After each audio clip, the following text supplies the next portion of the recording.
Hello नमस्ते भाई। तो कैसे हैं आप सभी लोग। आई होप कि आप सभी लोग अच्छे होंगे और आपकी स्टडी भी भाई बहुत ही अच्छी रहेगी। दोस्तों आज हम लोग स्टार्ट किए क्लास 12 का जो आपका ज्योग्राफी है। ज्योग्राफी में जो आपका थर्ड चैप्टर है जिसका नाम है मेरे भाई, ठीक है ना, जिसका नाम है मानव विकास। क्या नाम है उसका? मानव विकास। ठीक है, तो हम लोग स्टार्ट किए हैं क्लास 12 का ज्योग्राफी और ज्योग्राफी में हम लोग पढ़ने वाले हैं भाई चैप्टर नंबर 3 जिसका नाम क्या है मेरे भाई? मानव विकास नाम है मेरा दोस्तों। क्या नाम है उसका? मानव विकास। ठीक है, तो चलिए आइए हम लोग जानेंगे सबसे पहले मानव विकास आखिर ये होता क्या है मेरे भाई। ठीक है प्यारे भाई, मानव विकास आखिर ये क्या होता है। ठीक है प्यारे भाई, इतना बात हम लोग समझेंगे मेरे दोस्त। मानव विकास एक ऐसा चैप्टर है जो आपको पार्ट 1 और पार्ट 2 दोनों बुक में पढ़ना है। जो आपका क्लास 12 का जो ज्योग्राफी है, ज्योग्राफी में दो बुक होता है, एक पार्ट 1 होता है, एक पार्ट 2 होता है। ठीक है, तो दोनों बुकों में पढ़ना है। ठीक है, दोनों में दिया है। ठीक है, मानव विकास। तो आइए जानते हैं सबसे पहले मानव विकास आखिर ये होता क्या है मेरे भाई। ठीक है, तो मेरे भाई यहाँ पे लिखा गया है कि स्वस्थ भौतिक पर्यावरण से लेकर, है ना, सामाजिक आर्थिक और राजनीतिक स्वतंत्रता के, है ना, साथ शिक्षा और स्वास्थ्य के अवसर वृद्धि को हम लोग मानव विकास के नाम से जानते हैं, अर्थात मानव विकास कहते हैं। कहने का मतलब क्या है, पूरी बातें हम आपको पढ़ दिए, कुछ भी आपको समझ में नहीं आया होगा तो चलिए हम समझाते हैं आपको। ठीक है, तो मानव विकास कहने का मतलब क्या हुआ मेरे दोस्त कि स्वास्थ्य कर रहा है यहाँ पे, स्वास्थ्य भौतिक पर्यावरण। कहने का मतलब क्या है कि आप जहां रह रहे हो वहां के पर्यावरण जो है वो कैसा होना चाहिए? स्वस्थ होना चाहिए। है, आप जहां रह रहे हैं वहां के वातावरण जो है, पर्यावरण जो है, कैसा होना चाहिए? तो स्वस्थ होना चाहिए, सबसे पहले का बात। ठीक है, साथ ही यहाँ पे कह रहा है सामाजिक आर्थिक और राजनीतिक स्वतंत्रता। स्वतंत्रता, आर्थिक स्वतंत्रता का मतलब क्या है कि अगर आपको कोई भी चीज चाहिए, है ना, कुछ भी चाहिए, पैसा चाहिए, ठीक है ना, चाहे कुछ भी चीज चाहिए, तो आपको किसी अन्य व्यक्ति पर डिपेंड ना रहना पड़े। ठीक है, आर्थिक मतलब क्या हुआ? पैसा रुपया अगर आपको चाहिए, अगर आपको पैसा रुपया चाहिए, ठीक है ना, तो किसी अन्य व्यक्ति पर बिल्कुल आप डिपेंडेंट ना रहें। ठीक है, उसी को हम लोग बोलते हैं आर्थिक स्वतंत्रता। मतलब आर्थिक रूप से क्या रहे? फ्री रहे। ठीक है, साथ ही आपको शिक्षा शिक्षा और स्वास्थ्य के अवसर वृद्धि को मानव विकास कर, अर्थात साथ ही शिक्षा में आपको क्या होना चाहिए? वृद्धि होना चाहिए, और साथ ही स्वास्थ्य में क्या होना चाहिए? वृद्धि होना चाहिए, बदलाव होना चाहिए। उसी को हम लोग क्या बोलते हैं मेरे दोस्त? मानव विकास बोलते हैं। ठीक है, आई होप कि आपको मानव विकास जो है पूरी तरह से समझ में आ गया होगा। ठीक है, आगे बढ़ेंगे मेरे भाई। अब आगे बढ़ते हैं। अब इसमें एक है HDR। ठीक है, HDR ये आखिर होता क्या मेरे दोस्त? ठीक है मेरे प्यारे भाई, HDR क्या होता है देखना। तो एच इसका फुल फॉर्म क्या होता है ना, पूरा नाम इसका क्या होता है देखना। एच से होता है ह्यूमन, एच से क्या होता है? ह्यूमन होता है, और डी से होता है डेवलपमेंट। डी से क्या होता है मेरे भाई? डेवलपमेंट होता है, और मेरे प्यारे भाई आर से होता है आपका रिपोर्ट। ठीक है, तो प्यारे दोस्तों HDR का पूरा नाम पूछ सकता है कि HDR का पूरा नाम क्या है, ऑब्जेक्टिव में पूछ सकता है कि HDR का पूरा नाम क्या होता है? ह्यूमन डेवलपमेंट रिपोर्ट होता है, जिसको हिंदी में बोलते हैं हम लोग मानव विकास रिपोर्ट बोलते हैं। हिंदी में हम लोग क्या बोलते हैं? इसको मानव विकास रिपोर्ट बोलेंगे, मानव विकास रिपोर्ट बोलेंगे। ठीक है, तो याद रखना है कि HDR का फुल फॉर्म क्या होता है? तो ह्यूमन डेवलपमेंट रिपोर्ट होता है, जिसको हम लोग हिंदी में मानव विकास रिपोर्ट के नाम से जानते हैं, मानव विकास रिपोर्ट बोलते हैं। ठीक है, आगे बढ़ेंगे। एक और है मेरे भाई UNDP, दे दूसरा क्या आपका? UNDP। ठीक है, तो UNDP का जो पूरा नाम होता है वो क्या होता है? आइए इसको जानते हैं। तो मेरे प्यारे दोस्त, यूएनडीपी है ना, इसका फुल फॉर्म जो होता है देखना, यू से होता है यूनाइटेड, यू से क्या होता है आपका? यूनाइटेड होता है मेरे भाई, और एन से होता है आपका नेशन, एन से क्या होता है? नेशन होता है, और डी से होता है आपका डेवलपमेंट, और पी से होता है आपका प्रोग्राम। क्या होता है? प्रोग्राम। तो अगर कोई पूछे आपसे, है ना, कि यूएनडीपी का फुल फॉर्म बताइए, यूएनडीपी का फुल फॉर्म बताइए, तो कहिएगा यू से होता है यूनाइटेड, है ना, एन से होता है नेशन, और डी से होता है डेवलपमेंट, और पी से होता है आपका प्रोग्राम, जिसको हम लोग हिंदी में बोलते हैं मेरे भाई संयुक्त राष्ट्र विकास कार्यक्रम। क्या बोलते हैं इसको हिंदी में? इसको हिंदी में क्या बोलते हैं? संयुक्त राष्ट्र विकास कार्यक्रम। ठीक है, तो समझ में आ गया होगा कि यूएनडीपी का पूरा नाम क्या होता है? यूनाइटेड नेशन डेवलपमेंट प्रोग्राम, जिसको हम लोग हिंदी में बोलते हैं संयुक्त राष्ट्र विकास कार्यक्रम मेरे भाई। ठीक है, कोई दिक्कत, आगे बढ़ेंगे। ठीक है, अब चलते हैं कि मानव विकास रिपोर्ट को जान लेते हैं इसके बारे में। ठीक है, मानव विकास रिपोर्ट मेरे दोस्त, जिसको हम लोग क्या बोलते हैं? HDR, मानव विकास रिपोर्ट, जिसको हम लोग क्या बोलेंगे मेरे भाई? HDR बोलते हैं। ठीक है मेरे प्यारे दोस्तों, यहां पे समझना कि मानव विकास रिपोर्ट में संयुक्त राष्ट्र कार्यक्रम के द्वारा तैयार किया जाता है। कहने का मतलब क्या है मेरे दोस्त कि जो मानव विकास रिपोर्ट होता है ना, ये मानव विकास जो रिपोर्ट होता है ना, ये किसके द्वारा तैयार किया जाता है? तो संयुक्त राष्ट्र विकास कार्यक्रम के द्वारा तैयार किया जाता है। ठीक है, बातें समझ में आ गई कि मानव विकास रिपोर्ट जो है, मानव विकास रिपोर्ट जो तैयार किया जाता है ना मेरे दोस्त, इस संयुक्त राष्ट्र विकास कार्यक्रम के द्वारा तैयार किया जाता है, संयुक्त राष्ट्र विकास कार्यक्रम के द्वारा ठीक है, तैयार किया जाता है। कहने का मतलब और क्या है, हम समझाएं आपको, तो जो HDR है, जो HDR जो तैयार होता है ना, ये किसके द्वारा तैयार होता है, तो UNDP के द्वारा तैयार किया जाता है। ठीक है, बातें समझ में आ गई कि जो HDR होता है ना, HDR जो होता है मेरे दोस्त, HDR जो होता है ना, ये UNDP के द्वारा तैयार किया जाता है। ठीक है, बोलिए पूरी बातें आपको समझ में आ रही होगी। आगे बढ़ेंगे मेरे भाई। नेक्स्ट क्या, नेक्स्ट है मानव विकास रिपोर्ट पहली बार जो है ना 1990 में संयुक्त राष्ट्र विकास कार्यक्रम के द्वारा प्रकाशित किया गया था। कहने का मतलब क्या है, जब क्वेश्चन पूछ सकता है ऑब्जेक्टिव में आपसे ऐसे, ठीक है, कि जो आपका HDR है, HDR यानी मानव विकास रिपोर्ट जो है ना पहली बार कब प्रकाशित किया गया था, तो 1990 में प्रकाशित किया गया था। ठीक है, मानव विकास रिपोर्ट है ना, मानव विकास रिपोर्ट जो है ना पहली बार कब प्रकाशित किया गया था मेरे भाई, तो 1990 में प्रकाशित किया गया था, है ना। और किसके द्वारा प्रकाशित किया गया था मेरे भाई, है ना, तो संयुक्त राष्ट्र विकास कार्यक्रम के द्वारा है जो है प्रकाशित किया गया था। आया बात समझ में। तो ऐसे पूछ सकता है कि HDR जो होता है ना पहली बार कब प्रकाशित किया गया था, तो 1990 में, और किसके द्वारा, तो UNDP के द्वारा प्रकाशित किया गया था। नेक्स्ट क्या है मेरे भाई, आइए समझते हैं। नेक्स्ट है कि मानव विकास रिपोर्ट है ना, मानव विकास रिपोर्ट महबूब उल हक के निर्देश में तैयार किया गया था। कहने का मतलब क्या है मेरे दोस्त, कि मानव विकास रिपोर्ट जो है किसने तैयार किया था, तो महबूब उल हक, बाहर नाम, कितना मस्त नाम है इसका, देखो भाई, है ना, महबूब उल हक ने तैयार किया था। इनके निर्देशक में तैयार किया गया था, कौन, मानव विकास रिपोर्ट। ठीक है, तब पूछ सकते हैं ऐसे क्वेश्चन कि HDR जो होता है मेरे दोस्त, HDR जो होता है किनके निर्देशक में तैयार किया गया था, तो महबूब उल हक के निर्देशक में तैयार किया गया था। ठीक है, तो कैसे क्वेश्चन पूछेगा ऑब्जेक्टिव में, कहेगा कि मानव विकास रिपोर्ट, आइए कैसे क्वेश्चन पूछेगा, ठीक है, कहेगा कि मानव विकास रिपोर्ट जो है किसके द्वारा तैयार किया गया, तो संयुक्त राष्ट्र विकास कार्यक्रम के द्वारा तैयार किया गया, अर्थात HDR जो है UNDP के द्वारा तैयार किया जाता है। नेक्स्ट है कि HDR मानव विकास रिपोर्ट पहली बार कब प्रकाशित किया गया था, तो 1990 में प्रकाशित किया गया था, और किसके द्वारा किया गया था मेरे दोस्त, तो संयुक्त राष्ट्र विकास कार्यक्रम के द्वारा प्रकाशित किया गया था। आएंगे बढ़ेंगे कि मानव विकास रिपोर्ट को, है ना, प्रकाशित करने वाले कौन थे, तो प्रकाशित करने वाले कौन थे, महबूब उल हक थे। ठीक है, इतनी बातें आपको समझ लेना है इसमें। ठीक है, आगे बढ़ेंगे मेरे दोस्त। नेक्स्ट कह रहा कि मानव विकास के 3 सूचक होते हैं। कहने का मतलब क्या है कि मानव विकास जो होते हैं ना 3 तरह के होते हैं, 3 प्रकार के होते हैं, आप ऐसे बोल सकते हो। ठीक है, तो मानव विकास के कितने सूचक होते हैं, 3 सूचक होते हैं, अर्थात 3 प्रकार का होता है। पहला होता है जीवन आशा, क्या होता है, जीवन आशा, ठीक है ना, क्या होता है, जीवन आशा। दूसरा होता है ना मेरे भाई शिक्षा प्राप्ति, दूसरा क्या होता है, शिक्षा प्राप्ति, और तीसरा होता है जीवन स्तर। आपको ये दिखाई नहीं दे रहा होगा ना, तो आप लिख लेना। पहला क्या होता है, जीवन स्तर, बोल दे रहे हैं, पहले लिख लो जीवन स्तर, सॉरी जीवन आकाश। पहला क्या होता है, जीवन आकाश, दूसरा होता है शिक्षा प्राप्ति, और तीसरा होता है जीवन स्तर। तो ये क्या पूरी बातें आपको समझ में आ गई? अगर पूरी बातें समझ में आ गई तो इसका स्क्रीनशॉट लीजिए, फिर हम लोग आगे और बढ़े और तबाही मचाए भाई। ठीक है,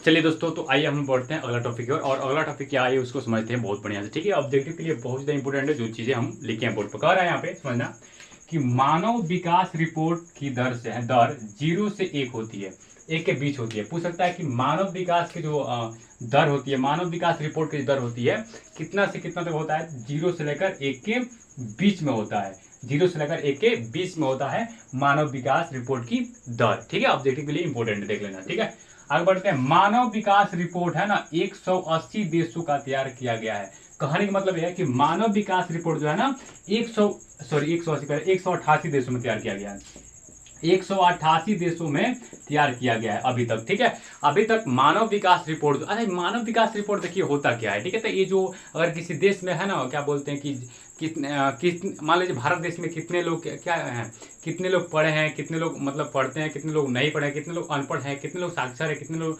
निरक्षर है, ठीक है, कितने लोग पुरुष है, कितने लोग स्त्री हैं। ठीक है, ये सब चीज़ों को बताता है। ठीक है, उसी को मानव विकास रिपोर्ट कहा जाता है, अर्थात HDR कहा जाता है, ह्यूमन डेवलपमेंट रिपोर्ट कहा जाता है। आए बात समझ में? तो अभी तक जो है ना भारत मानव विकास रिपोर्ट जो है 188 देशों का तैयार किया है, मतलब 188 देशों में तैयार किया गया है। 2016 का आंकड़ा है, मतलब 2016 में जब 2016 तक हमें ये पता चला कि अभी तक मानव विकास रिपोर्ट जो है अर्थात HDR जो है ये पता चला 2016 में, हमें ये पता चला 2016 के आंकड़ा से हमें ये पता चला, 2016 में हमें ये पता चला कि मानव विकास रिपोर्ट जो है ना 188 देश जो है मिलकर तैयार किया गया है, देशों में तैयार किया गया है। ठीक है, 188 देशों में क्या किया गया है, मानव विकास रिपोर्ट को तैयार किया गया है। बात समझ में आया? आगे बढ़ेंगे।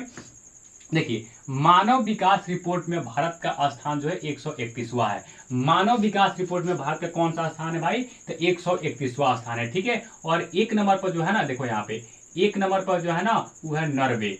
एक नंबर मानव विकास रिपोर्ट में है ना, एक नंबर पर कौन है, तो नॉर्वे है। एक नंबर पर कौन है, नॉर्वे है। और 131वां स्थान पर कौन है भैया, तो भारत है। कौन है, भारत है। और सबसे पहला स्थान पर कौन है भैया, सबसे पहला स्थान पर कौन है, तो नाइजर है। कौन है, नाइजर, सॉरी सबसे लास्ट में है ना, यानी 188 स्थान पर कौन है भैया, तो नाइजर है। सबसे नीचे कौन है, नाइजर। और एक पर कौन है आपका, एक पर कौन है आपका, नॉर्वे है। ठीक है, एक पर कौन है आपका, नॉर्वे है। और सबसे लास्ट में कौन है आपका, नाइजर है। और बीच में जो आपका है ना 131वां स्थान पर कौन है, भारत है। ठीक है, तो यहाँ पे लिखा गया है मानव विकास रिपोर्ट में भारत का कौन सा स्थान है भाई, 131वां स्थान, याद रखिएगा। ठीक है, आगे बढ़ेंगे। नेक्स्ट है मानव अधिकार विकास रिपोर्ट में भारत का जो मूल्य है ना 0.611 है। कह सकता है, आ सकता है क्वेश्चन ऐसे आएगा मेरे दोस्त कि मानव अधिकार विकास रिपोर्ट में है ना, मानव अधिकार विकास रिपोर्ट में जो है ना भारत का है ना कितना मूल्य है, भारत का कितना मूल्य है, तो 0.611, 0.611 ऐसे याद रखेंगे। ठीक है, आगे बढ़ेंगे। नेक्स्ट है मानव विकास रिपोर्ट में सबसे ऊपर नॉर्वे है। मानव विकास रिपोर्ट में सबसे ऊपर कौन है, नॉर्वे है, नॉर्वे है। और सबसे नीचे नाइजर है। सबसे नीचे कौन है भाई, तो नाइजर है। ठीक है, और बीच में जो है कौन है आपका, भारत है, याद रखिएगा। ठीक है, तो मानव विकास रिपोर्ट में सबसे ऊपर देश जो है कौन है भाई, तो नॉर्वे देश है। ठीक है, सबसे नीचे जो देश है भाई, नाइजर देश है। ठीक है, और बीच में 131वां देश पर 131वां पर कौन है, तो हमारा भारत देश है। ठीक है, आगे बढ़ेंगे। नेक्स्ट है भाई, देखना नेक्स्ट टॉपिक क्या है, नेक्स्ट टॉपिक है। ठीक है, भारत में मानव विकास की कम स्कोर के लिए निम्नलिखित कारक जिम्मेदार है। कहने का मतलब ये है मेरे भाई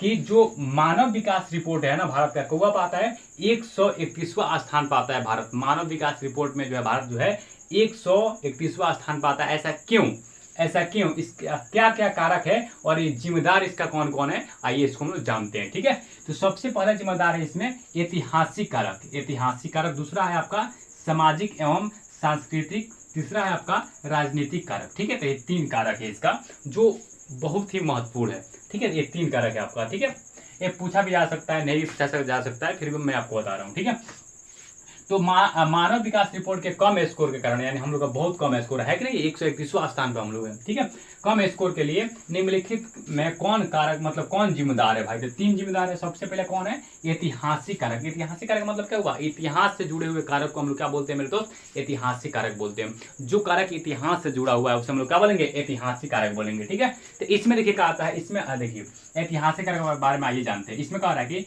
इनमें है ना, इनमें उपनिवेशवाद, साम्राज्यवाद और नव साम्राज्यवाद जो है ना शामिल है। ठीक है, कहने का मतलब उपनिवेशवाद कहने का मतलब क्या होता है, देखिए उपनिवेशवाद कहने का मतलब क्या होता है कि अगर कोई देश कमजोर देश है, एकदम कमजोर देश है, ठीक है, और उस पर कोई शक्तिशाली देश जो है क्या कर लेता है, कब्जा कर लेता है, तो उसी को हम लोग बोलते हैं उपनिवेश। क्या बोलेंगे उसको, उपनिवेश। तो जो कमजोर देश होगा उसको उपनिवेश बोलेंगे। जैसे मान लीजिए कि पहले भारत बहुत ही कमजोर देश था, ठीक है, और अंग्रेज सब आया और इस पर क्या कर लिया जी, अपना कब्जा कर लिया। ठीक है, तो अंग्रेज सब का है ना, एक हो गया उपनिवेशवाद हो गया, जो हम लोग का भारत देश हुआ का हो गया, उपनिवेशवाद हो गया। उपनिवेशवाद कहने का मतलब ये है कि कमजोर देशों पर जो है ना क्या करता है, जो कमजोर देश होता है उस पर कोई शक्तिशाली देश कब्जा कर लेता है, उसको उपनिवेशवाद कहते हैं। तो ऐतिहासिक मतलब इतिहास, पहले के जमाने में क्या हुआ था, पहले के जमाने में क्या हुआ था कि पहले के जमाने में भारत को चिड़िया का घर कहा जाता है, सोने का चिड़िया कहा जाता था।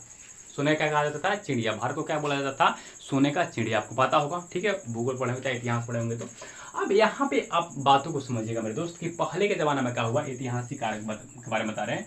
पहले के ज़माने में क्या हुआ कि भारत के लोग जो थे पढ़े लिखे नहीं थे उतना, ठीक है, समझदार नहीं थे। ठीक है, तो जो अंग्रेज सब था, ठीक है ना, वो व्यापार के चलते भारत देश में आया, व्यापार करने के लिए, मतलब कोई भी चीज़ की यहाँ पे सस्ता मिलता था, कोई भी चीज़ यहाँ पे सस्ता मिलता था, वो अपने देश में जाकर उसी चीज़ को, मान लीजिए यहाँ पे कोई चीज़ 1 रुपये में खरीदा है, ठीक है, तो उसी चीज़ को अपने देश में जाकर कितने 20 रुपये में बेच देता था। ठीक है, तो यहाँ पे व्यापार करने के लिए कौन आया, सब अंग्रेज सब आया यहाँ पे व्यापार करने के लिए, और देखा कि यहाँ के लोगों को जो है यहाँ के जो लोग हैं ना एकदम क्या है, एकदम समझिए कि बुद्धिहीन है, यानी बुद्धि ही नहीं है इन लोग के पास, ठीक है। इन लोग को जैसे घुमाएंगे हम वैसे घूम जाएगा लोग, ठीक है।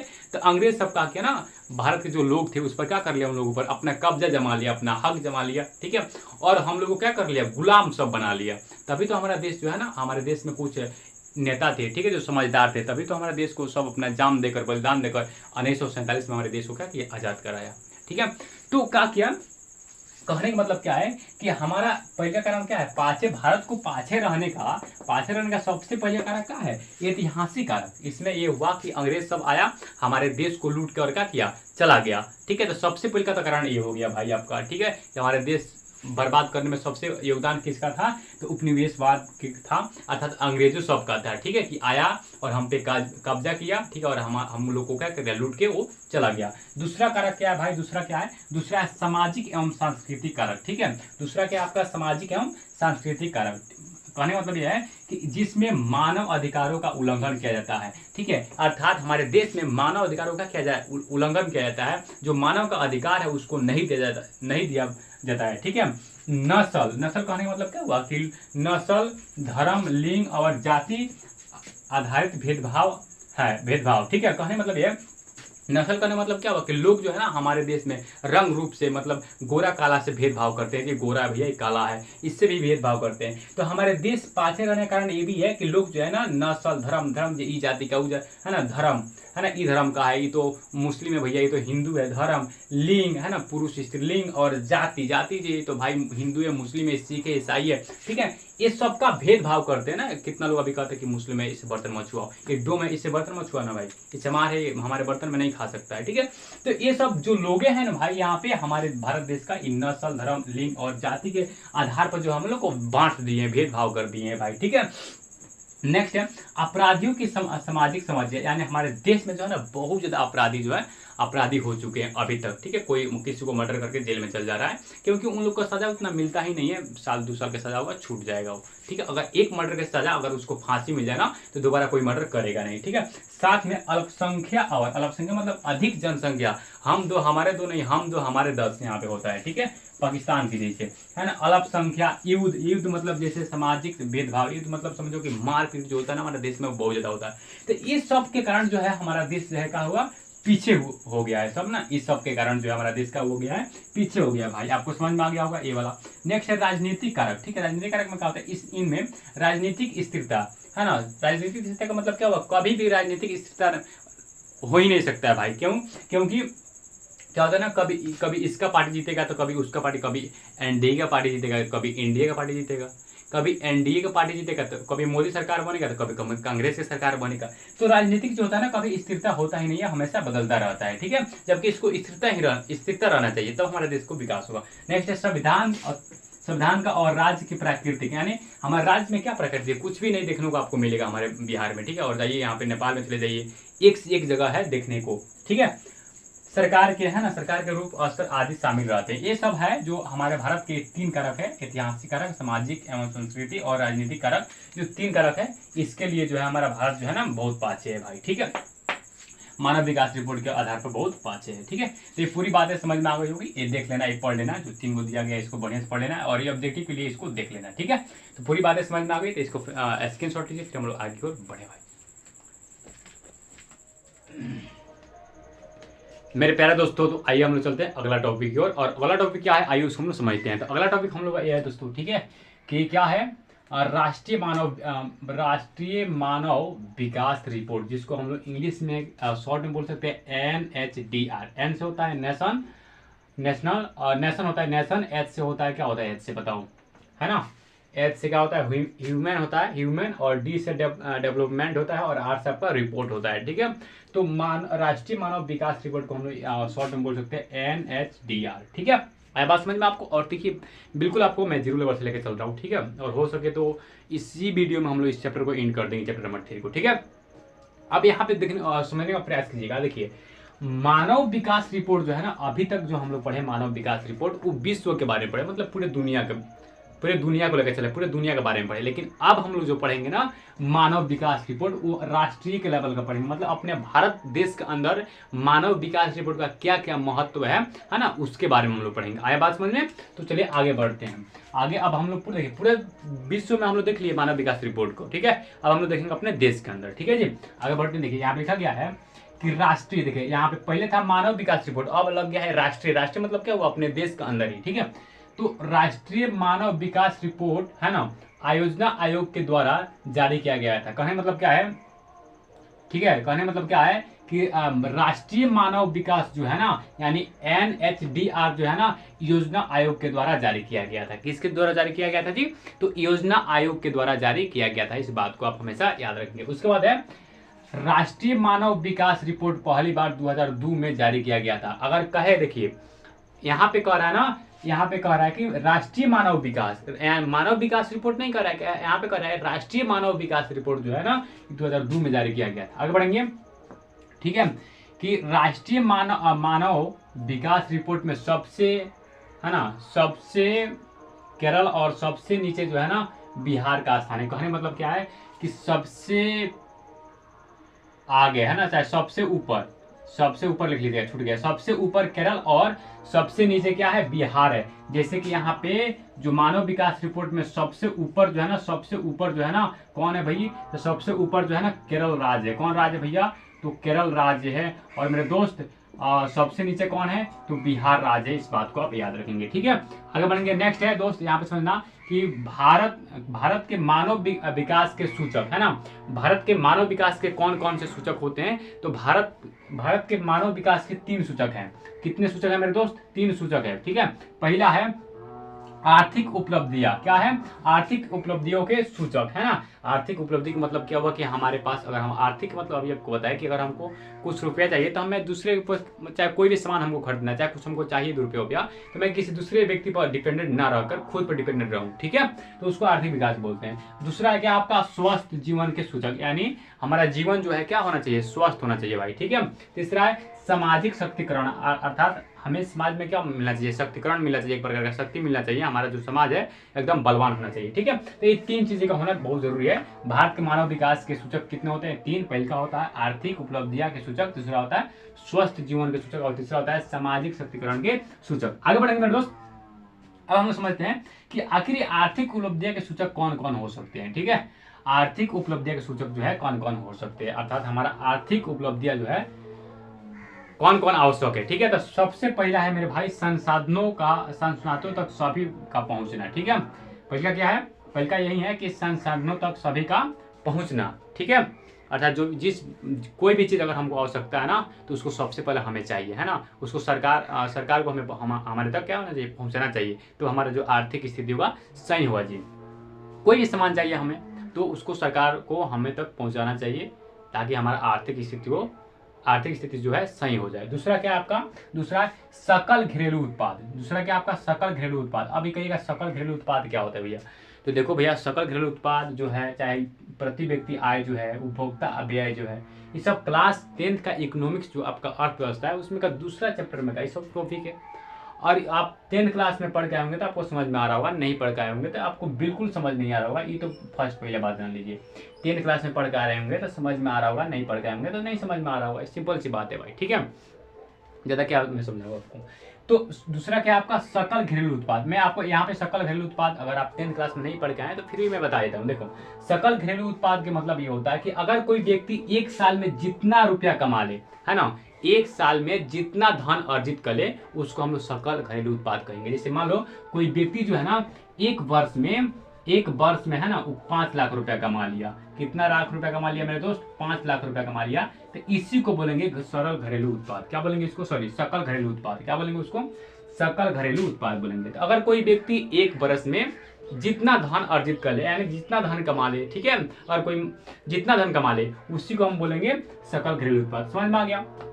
तो दूसरा क्या आवश्यकता है हमें? आर्थिक उपलब्धियां के लिए सकल घरेलू उत्पाद। तीसरा है ना, तीसरा क्या होना चाहिए? प्रति व्यक्ति आय और उपभोक्ता व्यय। प्रति व्यक्ति आय, आप 10th क्लास में पढ़ के आए होंगे, प्रति व्यक्ति आय आ सकते हैं। प्रति व्यक्ति आय किसे कहेंगे? तो राष्ट्रीय आय में देश की कुल जनसंख्या से भाग देने पर जो भागफल प्राप्त होता है उसे प्रति व्यक्ति आय कहते हैं, ठीक है, आप क्लास 10th के इकोनॉमिक्स पढ़ के आएंगे। जैसे मान लीजिए कि हमारे राष्ट्रीय आय जो है ना, मान लीजिए कितना है 900, ठीक है। राष्ट्रीय आय में देश की, मान लीजिए देश की कुल जनसंख्या जो है ना 450 है, तो इसमें भागा दीजिएगा तो कितना आएगा, 2 आएगा। तो इसी को बोलेंगे मेरे दोस्त, इसी को बोलेंगे प्रति व्यक्ति आय। आप कहिएगा कि हमारे देश की जनसंख्या 450 है, अरे भैया 450 नहीं है, वो तो सबको जानते हैं 145 करोड़ है, लेकिन हम इनको बात मान लिए यहाँ पे, ठीक है। आए बात समझ में आपको, आए बात समझ में। तो प्रति व्यक्ति आय का होना भी क्या है, आवश्यक है, ठीक है। प्रति व्यक्ति आय किसे कहेंगे, राष्ट्रीय आय में देश की कुल जनसंख्या से भाग देने पर जो भागफल प्राप्त होता है मेरे दोस्त, उसे प्रति व्यक्ति आय कहते हैं, जो क्लास 10 में आप पढ़ के आएंगे। नेक्स्ट है सार्वजनिक परिवहन, यानी सार्वजनिक परिवहन का मतलब क्या हुआ कि जो रेल होता है ना, रेल होता है, रेलवे आप देखें, रेलवे ट्रेन व्रेन होता है ना, इसका होना बहुत आवश्यक है, ठीक है। बेतिया में एक ही है, लेकिन अदर स्टेट मतलब बेतिया में कम से कम 2-3 रहना चाहिए, क्योंकि बहुत ज़्यादा ट्रेन भीड़ चलता है भाई, ठीक है। तो रेलवे का परिवहन जो गाड़ी का होना आवश्यक है, ठीक है। शुद्ध हवा हमें मिलना चाहिए ताकि हम आर्थिक रूप से स्वस्थ रह सके, शुद्ध हवा मिलना चाहिए, पीने का पानी पहुंचना चाहिए, जैसे आप नल जल से पानी आता है, ठीक है, प्रत्येक गाँव में पहुँचना चाहिए, तो ये सब जरूरी है, ठीक है। देख लेना है, कोई खास नहीं, बस देख लेना, ठीक है। नेक्स्ट है यहाँ पे देखना कि भारत में 2011 से है ना, 2011 के बारे में है ना, 2011 से बारे में है ना 21.9% लोग जो है गरीब रेखा के नीचे थे। कहने का मतलब ये मेरे भाई, ठीक है, कि भारत में जब 2011 में जनगणना हुआ तो हमें ये पता चला कि 2011 में जनगणना हुआ तो हमें ये पता चला कि भारत के जो लोग हैं ना, वो 21.9% लोग ऐसे हैं जो गरीब नहीं, गरीब से भी नीचे हैं। अब आप समझ लो, गरीब नहीं, गरीब से भी नीचे। हम आपको बताया ना, जो सड़क पर घूमता रहता है वैसे लोग, ठीक है, ठीक है। तो भारत में 2011 में जब डाटा जनगणना हुआ तो कितना लोग हमें पता चला, 21.9 लोग ऐसे, 9% लोग ऐसे मिले जो गरीब की रेखा से भी क्या थे, नीचे थे, मतलब गरीब से भी बदतर गरीब, मतलब उनका स्थिति था। नेक्स्ट है नगरीय क्षेत्रों में 13.7% जनसंख्या जो है ना गरीब थे। कहने मतलब यह है कि नगरीय क्षेत्र, नगरीय मतलब क्या हुआ, शहर में जो अभी तक जो लोग हैं ना 13.7% लोग जो है गरीब है, ठीक है। आगे बढ़ेंगे, ग्रामीण क्षेत्रों में है ना 25.7% लोग जो है ना गरीब है। ग्रामीण मतलब गांव में 25.7% लोग जो है गरीब है, ठीक है। तो पूरी बातें समझ में आई होगी, ठीक है। इसका स्क्रीनशॉट लीजिए, फिर हम लोग आगे बढ़े। चलिए मेरे दोस्त, तो हम लोग अगला टॉपिक की ओर बढ़ते हैं, और अगला टॉपिक क्या है, यहाँ पे बोर्ड पर लिखा गया है, ठीक है। एक एक टॉपिक को हम लोग समझेंगे, आइए, ठीक है। तो यहाँ पे सबसे पहले हम लोग समझ लेते हैं गरीब, आखिर ये गरीब क्या होता है, ठीक है। तो जो व्यक्ति अपना न्यूनतम आवश्यकताओं को भी पूर्ति नहीं कर पाता है, न्यूनतम मतलब कम से कम जो भी उसकी आवश्यकता है उसको पूरा नहीं कर पाता है ना, उसे हम लोग क्या बोलेंगे, उससे गरीब बोलेंगे। जैसे मान लीजिए हम लोग का आवश्यकता क्या है, हम लोग का सबसे पहले आवश्यकता है मेरे भाई, है ना, क्या है, तो खाना, है ना, उसके बाद कपड़ा क्या है, कपड़ा, है ना, उसके बाद क्या है, निवास यानी घर, ठीक है ना। ये 3 चीजें जो है हम लोग का आवश्यक है। सबसे पहले क्या है, खाना आवश्यक है, दूसरा कपड़ा आवश्यक है, तीसरा निवास यानी घर की हम लोग की आवश्यकता है। तो जो आदमी अपना खाना, है ना, अपना खाना का इंतजाम नहीं कर सकता, पैसे कुछ खाने के लिए, ठीक है, कपड़ा के लिए पैसा अपना क्या इंतजाम नहीं कर सकता, उसके पास कपड़ा खरीदने के लिए पैसा नहीं है, खाना खाने के लिए पैसा नहीं है, तो वो बहुत गरीब है। क्योंकि वो जो आपको उसका 3 गो आवश्यकता है ना, मेन खाना, कपड़ा और निवास, उसको पूरा नहीं कर पाता है। तो जो व्यक्ति अपने कम से कम, है ना, जो व्यक्ति अपने न्यूनतम आवश्यकताओं को, जो व्यक्ति अपने न्यूनतम मतलब होता है कम से कम आवश्यकताओं को पूर्ति नहीं कर पाता है, उसे हम लोग क्या बोलते हैं मेरे दोस्त, गरीब बोलते हैं। उसे क्या कहते हैं, गरीब बोलते हैं। जो व्यक्ति अपने कम से कम, है ना, जो उसकी आवश्यकता है, जो उसकी जरूरत है, उसको पूरा नहीं कर पाता है मेरे भाई, उसे क्या बोलेंगे, गरीब बोलेंगे। हम लोग गरीब नहीं है, क्योंकि हम लोग के पास खाने के लिए खाना है मेरे भाई, पहनने के लिए कपड़ा है मेरे दोस्त, और रहने के लिए हम लोग के पास निवास है मेरे दोस्त। निवास मतलब घर है, ठीक है। तो ये 3 चीजें हम लोग के पास है, और जिसके भी पास मेरे भाई ये 3 चीजें है, वो गरीब में गिनती नहीं आएगा, वो गरीब नहीं है। और जिसके पास ये तीनों चीज नहीं है वही गरीब है मेरे दोस्त। जैसे आप देखिएगा ना, बाहर जाइएगा तो आप देखेंगे, है ना, रोड पर बिना कपड़े के, बिना खाने के, बिना निवास के लोग जो है ना, बच्चे जो है घूमते रहते हैं मेरे भाई, भटकते रहते हैं, भीख मांगते रहते हैं, ठीक है। तो उन्हीं लोग को हम गरीब बोलेंगे। आगे बढ़ते हैं मेरे भाई। देखिए भारत में गरीबी के कारण क्या है, भारत में गरीबी के कारण क्या है, ठीक है, ये टॉपिक है, ठीक है। तो भारत में गरीबी के कारण क्या है, सबसे पहला बेरोजगारी, ठीक है। भारत में हमारा बहुत ज्यादा बेरोजगारी हो चुका है मेरे भाई, ठीक है, बहुत ज्यादा, है ना। बेरोजगारी मतलब रोजगार कोई नहीं है भाई कमाने खाने का, ठीक है। तो सबसे पहले क्या है इसमें, बेरोजगारी की कमी। दूसरा क्या है, अनियंत्रित अनियंत्रित बेरोजगारी, अर्थात बेरोजगारी इतने बढ़ गई है कि उस पर कंट्रोल ही नहीं हो सकता है कभी, ठीक है। इतनी बेरोजगारी बढ़ गई है कि उस पर कंट्रोल नहीं हो सकता है, ठीक है ना। तो दो भारत में गरीबी के दो कारण है। सबसे पहले रोजगार की कमी, अर्थात कोई रोजगार नहीं है भाई भारत में, ठीक है। दूसरा अनियंत्रित बेरोजगारी, है ना, अर्थात बेरोजगारी इतनी बढ़ गई है कि वो कंट्रोल हो ही नहीं सकती है, ठीक है। तो ये दो चीज़ें हैं भारत में गरीब होने के कारण। लेकिन मेरे अनुसार तीन चीज़ें होना चाहिए, एक और इसमें ऐड होना चाहिए, ठीक है। लेकिन वो बुक में नहीं ऐड किया है, ये दो चीज़ दिया है, लेकिन मेरे अनुसार एक और होना चाहिए। वो क्या है? बढ़ती जनसंख्या। भारत में बढ़ती जनसंख्या के कारण गरीब, कोई भी देश हो भाई, दुनिया का कोई भी देश हो, है ना, अगर उसका जनसंख्या, उस देश का जनसंख्या सबसे अधिक है तो सबसे गरीब देश होगा। कहोगे कि हम, देखिए मेरे भाई, यहाँ पे विकसित वही देश होता है, मान लीजिए अगर कोई व्यक्ति एक है ना, उसका बाल बच्चा दो ही होना चाहिए, दो से अधिक नहीं होना चाहिए, तो वो देश विकसित करेगा, ठीक है। लेकिन अगर आदमी एक है ना, बाल बच्चा उसका हो जाए 5, 10, 7, 7, 8, ठीक है, ये सब जो है ना ऐसे बाल बच्चा हो जाए, ठीक है, तो भैया वो देश कहाँ से विकसित करेगा? इससे कुत्ता जैसा शक्ल है जिसका, मान लीजिए पाकिस्तान का शक्ल कैसा है? एकदम पूरा कुत्ता जैसा है, ठीक है, ऐसे कुत्ता जैसे बैठे रहता है ना, वैसे शक्ल है उसका। तो पूछिए उस पाकिस्तान से, ठीक है, क्योंकि पाकिस्तान में जो होता है ना, कोई भी आदमी होता है ना, कहता है कि मैं दो, हमारे दो नहीं, हम दो, हमारे दो, 10। पाकिस्तान में एक आदमी के 10-10 बच्चा होता है भाई, वो मुस्लिम जात रहते हैं उसमें।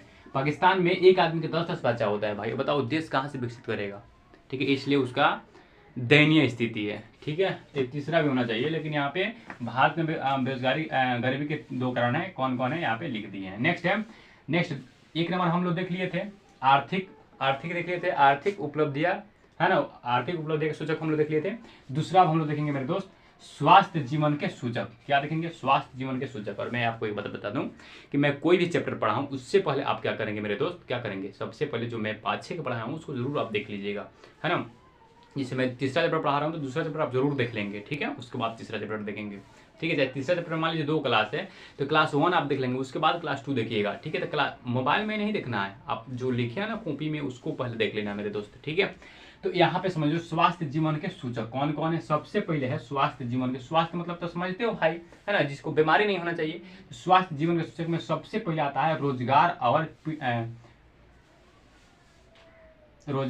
पीड़ा, लिखा पीड़ा यहाँ पे लिखिएगा, रोजगार और पीड़ा से मुक्त जीवन, है ना। अगर किसी व्यक्ति में, है ना, सॉरी रोजगार का रोग और पीड़ा से, पीड़ा मतलब होता है दर्द, ठीक है, रोग और पीड़ा से मुक्त जीवन जिसका है उसको हम बोलेंगे वो स्वस्थ, है ना, स्वस्थ जीवन जी रहा है। जैसे कि मान लीजिए कोई व्यक्ति में रोग नहीं है, वो निरोग है, किसी व्यक्ति में रोग नहीं है, वो निरोग है, तो निरोग है तो भैया वो स्वच्छ आदमी है, स्वच्छ है वो, ठीक है। क्या है वो? स्वस्थ है, ठीक है।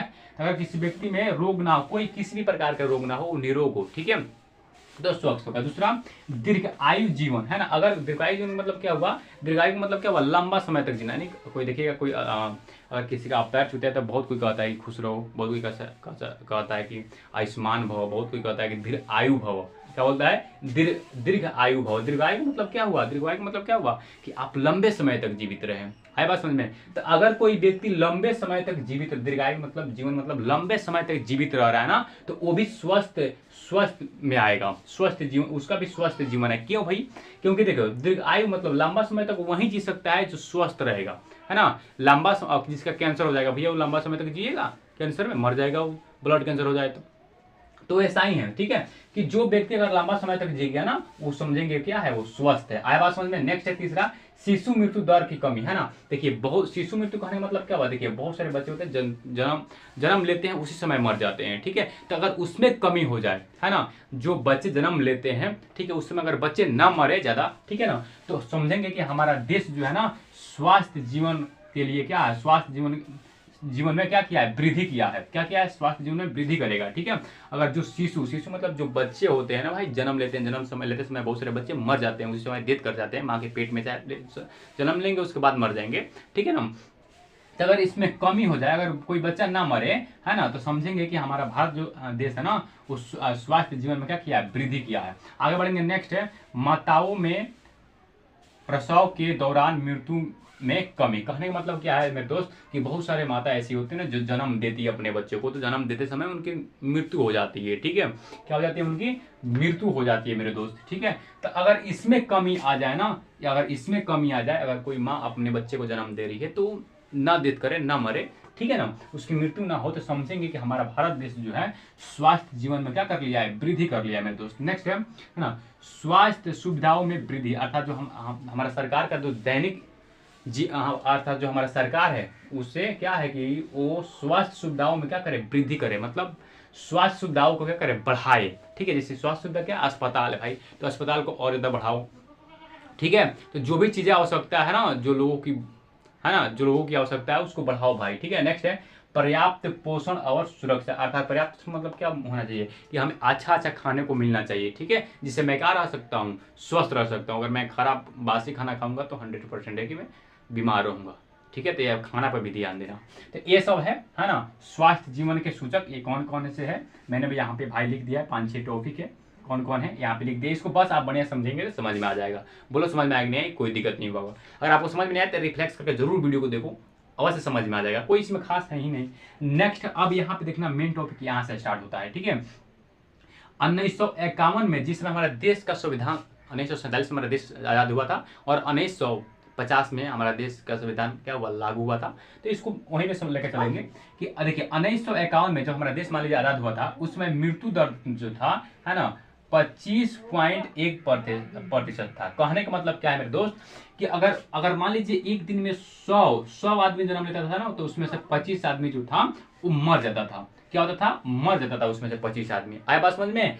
तो कब कटता था, 1951 में। ठीक है, 1951 में ऐसा होता था कि अगर कोई कितना मृत्यु दर कितना था, 25.1%।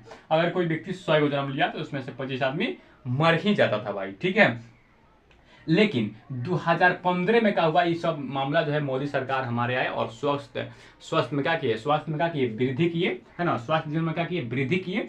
और 2015 में है ना कितना लोग मरने लगे, 6.5%। कहने का मतलब क्या है कि अगर कोई व्यक्ति, अगर मान लीजिए 100 व्यक्ति जन्म लेंगे ना, 100 व्यक्ति जन्म लेंगे तो आप कितना लोग उसमें से मर जाता है, 6 आदमी मर जाता है। इसका मतलब हमारा देश जो है स्वास्थ्य में वृद्धि किया है, क्योंकि पहले 100 आदमी में 25 आदमी मर जाता था, अब 100 आदमी को आदमी मरता है, 6 आदमी मरता है। बातें समझ में आ गई भाई। नेक्स्ट है शिशु मृत्यु दर है ना 1951 में 148 प्रति हजार था, जो 2015 में घटकर 37 प्रति हजार हो गया है। कहने का मतलब ये मेरे दोस्त कि 1951 में है ना शिशु मृत्यु दर का कहने का मतलब ये हुआ, 1951 में जब कोई बच्चा जन्म लेता था, 1951 के समय में जब कोई बच्चा जन्म लेता था तो उसमें से 1000 बच्चे में से ना 1000 बच्चे में से 148 बच्चे मर जाते थे मेरे भाई, है ना। कितना बच्चे मर जाते थे, 148 बच्चे जो थे क्या करते थे, उसमें से मर जाते थे। ठीक है, क्या करते थे, मर जाते थे। लेकिन 2015 में जब मोदी की सरकार आया मेरे दोस्त, तो हमारा देश जो है ना स्वास्थ्य में क्या किया, वृद्धि किया, विकास किया। ठीक है, और अब 1000 बच्चे जो जन्म लेते हैं उसमें से मात्र 37 बच्चे ही डेथ करते हैं, यानी मरते हैं। ठीक है, बातें समझ में आ गई आपको, जो पूरी बोर्ड पे लिखी गई है इसमें बताओ कोई दिक्कत है, कोई दिक्कत नहीं। तो चलो हम लोग आगे बढ़ेंगे, बस एक बार समझना बढ़िया से इन सारी चीजों को। ठीक है, ये समझ में आ गई, कोई दिक्कत? तो अब आगे बढ़ते हैं। नेक्स्ट देखो यहाँ पे, ठीक है, नेक्स्ट क्या है कि 1951 में पुरुष जीवन प्रत्याशा दर से 31.1% था, जो 2015 में 66.9 वर्ष हो गया था। कहने का मतलब यह है कि 1951 में ठीक है ना, 1951 में जो है ना पुरुष जो थे मात्र 30 साल ही जीवित रह पाते थे, 30 साल ही जीवित रह पाते थे, उसके बाद मर जाते थे, मतलब भरी जवानी में मरते थे वो। ठीक है, तो 1951 में 30 साल में व्यक्ति क्या होते थे, मर जाते थे। क्यों भाई, क्योंकि उस समय एकदम स्वास्थ्य व्यवस्था था ही नहीं। ठीक है, सांप काट लिया तो ले आके झरवा देते थे, है ना। अगर कोई बीमारी हुआ तो दवाई नहीं करवाते थे, वो खरबीरवा दवाई, कौन कौन कागज सब जंगल की दवाई होता है वो खा के अपना तबियत खराब स्वस्थ कर लेते थे। ठीक है, तो इस सब के कारण जो है ना 1951 में 30 बरस ही आदमी जीवित, पुरुष, स्त्री की बात मैं नहीं कर रहा हूँ, पुरुष जो थे है ना मात्र 30 बरस ही जी पाते थे। कौन? पुरुष। कौन भैया? पुरुष। लेकिन 2015 में है ना स्वास्थ्य व्यवस्था बढ़ा। अब जो है ना 2015 के बाद जो है पुरुष है ना 66.9 साल जी पाते हैं। कहने का मतलब ये है कि लगभग में 67 साल के लगभग में जो है ना व्यक्ति अब जी पाता है। आइए बात समझ में, कोई दिक्कत बोलो, कोई दिक्कत है इसमें? यही बात लिखा गया है। ठीक है, आगे बढ़ेंगे मेरे दोस्त, बस चीजों को समझते चलना है हमें। ठीक है, नेक्स्ट बढ़ेंगे। देखिए 1951 में महिला जीवन प्रत्याश 36.9%, अर्थात 1951 में जो महिला लोग थी है ना, लेडी सब थी है ना, ये कितने 36.9 साल मतलब कहने का मतलब कितना, लगभग में 37 साल के आसपास में उनकी मृत्यु होता था। ठीक है, आज बाप रे, ये तो पुरुष से भी ज्यादा जिए सन। ठीक है, देख लो यहाँ पे पुरुष कितना ज्यादा था, 30 साल, ये कितना जैसा 37 साल का लगभग में दम है। उसके बाद यहाँ पे देखो 2015 में क्या हुआ ना, 2015 में जो महिलाएं थी अभी 2015 के बाद वो 70 वर्ष जीवित रह रही हैं। बताओ अब कितना जी रही है वो, 70 वर्ष जी रही है। पहले कितना जीती थी, तो मात्र 36-37 वर्ष के आसपास वो 36 वर्ष से लेकर चलते हैं, 36 वर्ष जीती थी। ठीक है, तो क्या पूरी बातें आपको समझ में आ गई कि पहले 1951 की में महिलाएं जो थी कितनी वर्ष जीती थी, 36 वर्ष के आसपास, और यहाँ पे 2015 में जो महिलाएं कितनी जीती है, 70 वर्ष। ठीक है, पुरुष अभी भी देखो, अभी भी पुरुष ज्यादा स्त्री जीवित रहती है। यहाँ पे देखो 66 साल पुरुष जीवित रहता है और स्त्री कितना रहती है, 70 साल। ठीक है, देख लो यहाँ पे। आगे बढ़ेंगे भाई, नेक्स्ट कह रहा है भारत में सबसे अधिक लिंगानुपात केरल और सबसे कम हरियाणा का है। कहने का मतलब क्या है कि भारत में सबसे लिंगानुपात कहाँ है भाई, कहाँ है सबसे अधिक, कहाँ है, केरल में, और सबसे कम कहाँ है भाई, हरियाणा में। तो क्या ये पूरी बातें जो बोर्ड पे लिखी गई है आपको समझ में आई? ठीक है, तो समझ में आई तो इसका स्क्रीनशॉट लीजिए। और लास्ट टॉपिक बच गया है, ठीक है, उसको मैं लिख देता हूँ, उसके बाद हो सके तो आपका वीडियो जो है चैप्टर जो है एंड हो जाएगा। ठीक है, तो आप एक बार इसका स्क्रीनशॉट लीजिए ताकि हम लोग आगे की ओर बढ़ सके मेरे भाई। मेरे प्यारे दोस्तों, आइए हम लोग अगला टॉपिक की ओर बढ़ते हैं, और अगला टॉपिक क्या है उसको हम लोग जानते हैं। तो अगला टॉपिक हम लोग ये है, नेक्स्ट हेडिंग हम लोग का ये है मेरे दोस्त, है ना, सामाजिक सशक्तिकरण के सूचक, है ना। अच्छा रुक जाओ, ये वाला मार्कर यूज करते हैं। ठीक है, यूज नहीं करना चाहिए क्योंकि ये मिटकता नहीं है वाला भाई। ठीक है भाई, मिटकाना पड़ता है, हाथ से नहीं मिटकता है। ठीक है, सामाजिक सशक्तिकरण के है ना सूचक कौन कौन से आइए जानते हैं। देखिए भूख, गरीबी, है ना, दास्ता, भूख, गरीबी, दास्ता, बंधुआकरण, है ना, अज्ञानता, निरक्षरता, अन्य किसी प्रकार की है ना प्रबलता से मुक्ति मानव विकास की कुंजी है। कहने का मतलब यह है मेरे दोस्त, सशक्तिकरण का मतलब क्या हुआ, सामाजिक सशक्तिकरण का मतलब क्या हुआ कि हमारा समाज सशक्तिकरण करने का मतलब क्या हुआ मेरे दोस्त, ठीक है ना, कि मेरा समाज कब शक्तिशाली होगा, कब पावरफुल होगा। ठीक है, कब, ठीक है। तो देखिए जब इंसान है ना भूखमरी की कमी हो जाएगा, है ना, भूख से इंसान मरना कमी, भूखमरी की कमी हो जाएगी, लोग गरीबी से क्या हो जाएंगे, छुटकारा हो जाएंगे, गरीबी से छुटकारा पा लेंगे। ठीक है ना, दास्ता मतलब क्या होता है, गुलामी से लोग छुटकारा पा लेंगे। ठीक है, गुलामी की आज़ादी मिलेगी उनके। बंधुआकरण, बंधुआकरण मतलब क्या है, मजदूरी की आज़ादी मिलेगी उनके। ठीक है, अज्ञानता की उनके आज़ादी मिलेगी। निरक्षरता की आज़ादी मिलेगी। निरक्षरता मतलब शिक्षा पाने, है ना, मतलब शिक्षा पाने की आज़ादी मिलेगी उनकी। अन्य किसी प्रकार की प्रॉब्लम की, है ना, क्या प्रबलता मतलब होता है प्रॉब्लम की, है ना, क्या मुक्ति मिलेगी, तो उसी को हम लोग क्या बोलेंगे, मानव विकास कुंजी कहेंगे। एक बार और, अगर किसी व्यक्ति को भूख की क्या मिले, भूख से मुक्ति मिले, गरीबी से मुक्ति मिले, दास्ता यानी दास्ता मतलब क्या हुआ, दास्ता मतलब होता है गुलामी से मुक्ति मिले, है ना, बंधुआकरण यानी मजदूरी से मुक्ति मिले, अज्ञानता से मुक्ति मिले, निरक्षरता से मुक्ति मिले, अन्य किसी प्रकार की, है ना, प्रॉब्लम से अगर उसको मुक्ति मिल रहा है तो उसी को मतलब मानव विकास कुंजी। अर्थात कहेंगे कि हमारा समाज जो है मेरे भैया वो क्या कर रहा है, विकास कर रहा है, वो क्या बोलते हैं, सशक्तिकरण बन रहा है, अर्थात बलशाली हो रहा है। आया बात आपको समझ में? आगे बढ़ेंगे।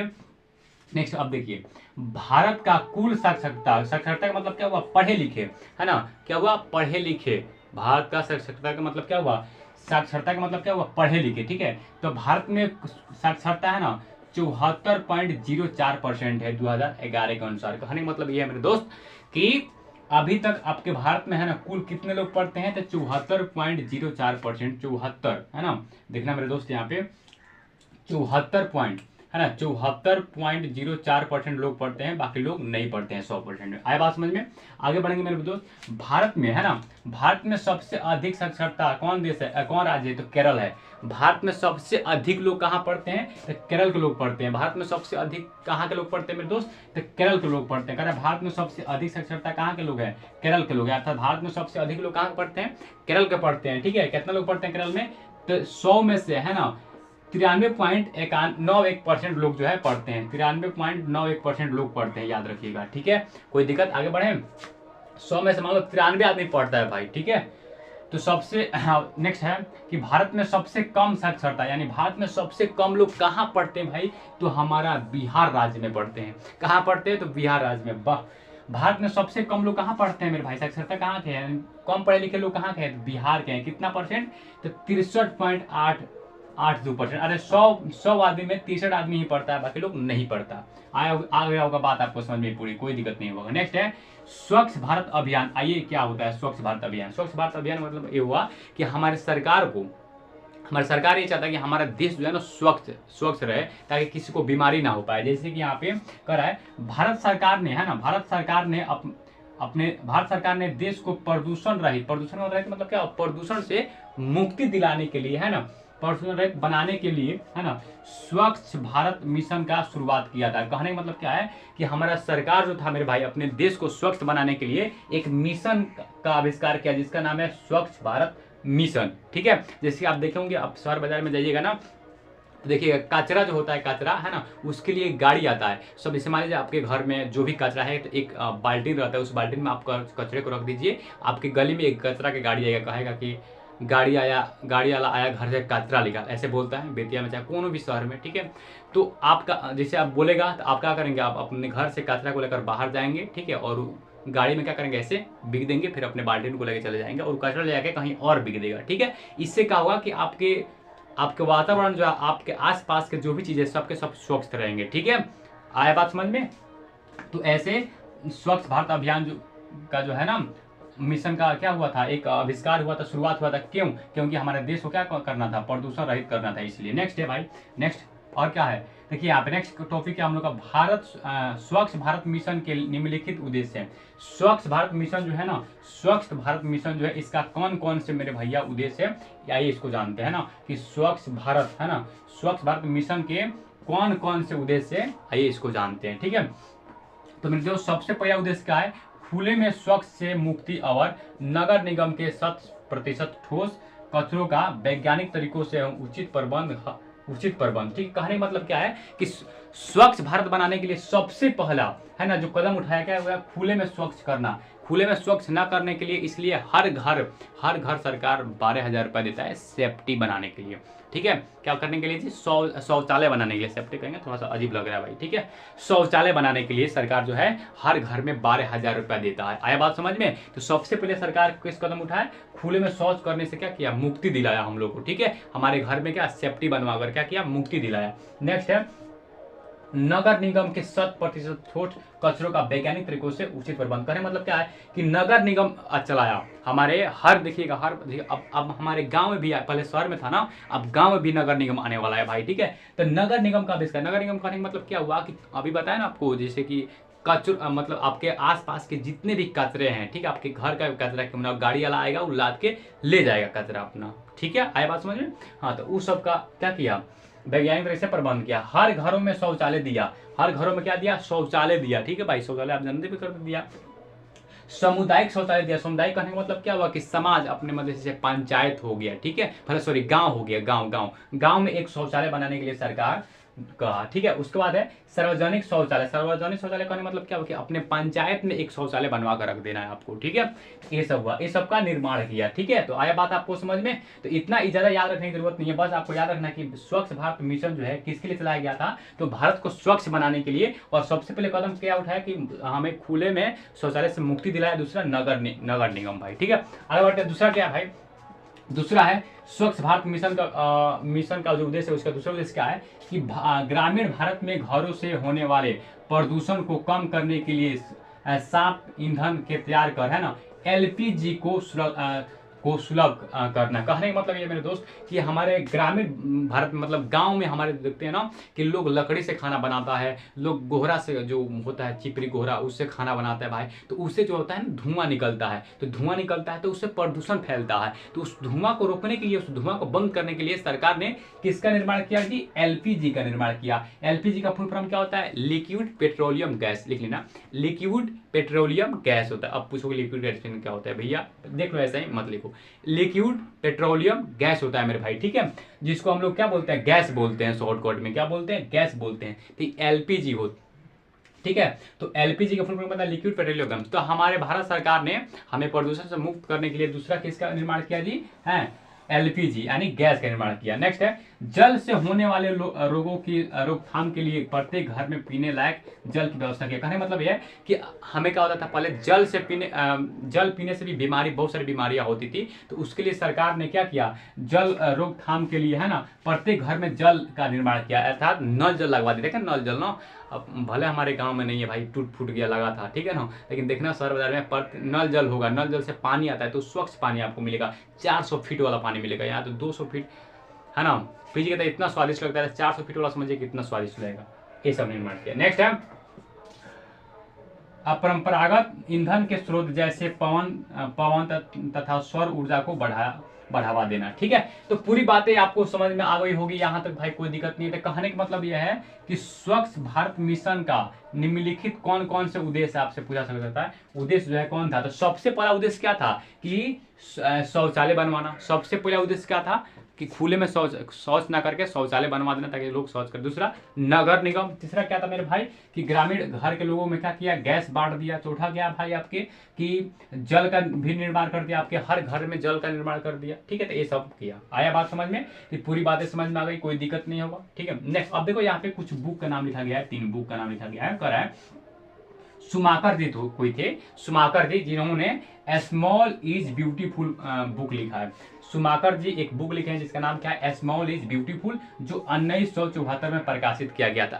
1974 में बुक आया था। नेक्स्ट है वुडलैंड कमीशन। वुडलैंड कमीशन एक थे, ठीक है, जिन्होंने बुक लिखा था रिपोर्ट कॉमन फ्यूचर, ठीक है। कौन सा बुक लिखे थे, रिपोर्ट कॉमन फ्यूचर, जो 1987 में प्रकाशित किए थे, अर्थात 1987 में वो मार्केट में आ गया था। नेक्स्ट है एजेंट 21। एजेंट 21 जो थे उन्होंने बुक लिखा था रियो कॉन्फ्रेंस। कौन बुक लिखा था, रियो कॉन्फ्रेंस, जो कि 1993 में वो बुक का हुआ था, प्रकाशित हो गया था, ठीक है। कोई दिक्कत नहीं। अब एक टॉपिक यहाँ पे बच गया है भाई, जनसंख्या, पर्यावरण और विकास। और ये इससे टॉपिक पूछता नहीं है, ठीक है। तो आपके बुक में दिया होगा, तो बस आप इसको केवल पढ़ लीजिएगा, 5-10 लाइन में दिया होगा, तो बस आपको इसको पढ़ लेना है। पूछता नहीं इसलिए नहीं बताया आपको, ठीक है। तो जनसंख्या, पर्यावरण और विकास जो है बस आपके बुक में दिया होगा, देखना कि जनसंख्या, पर्यावरण और विकास में क्या संबंध है, उसको बस पढ़ लीजिएगा। तो बताओ ये पूरी जो बातें आपको समझाएं, क्या समझ में आया कि नहीं आया। तो समझ में, आई होप कि समझ में आ गया होगा, ठीक है। तो वीडियो कैसा लगा कमेंट में जरूर बताइएगा भाई। और ये चैप्टर जो है ना, पूरा चैप्टर जो हम लोग इसी वीडियो में एंड कर दिए, ठीक है। तो वीडियो अच्छा लगा हो तो कमेंट जरूर कीजिएगा। मिलते हैं नेक्स्ट वीडियो में, तब तक के लिए थैंक यू, जय हिंद वीडियो भाई। और ये वीडियो प्राइवेट हो जाएगा भाई, ठीक है, 24 घंटे के अंदर। थैंक यू भाई।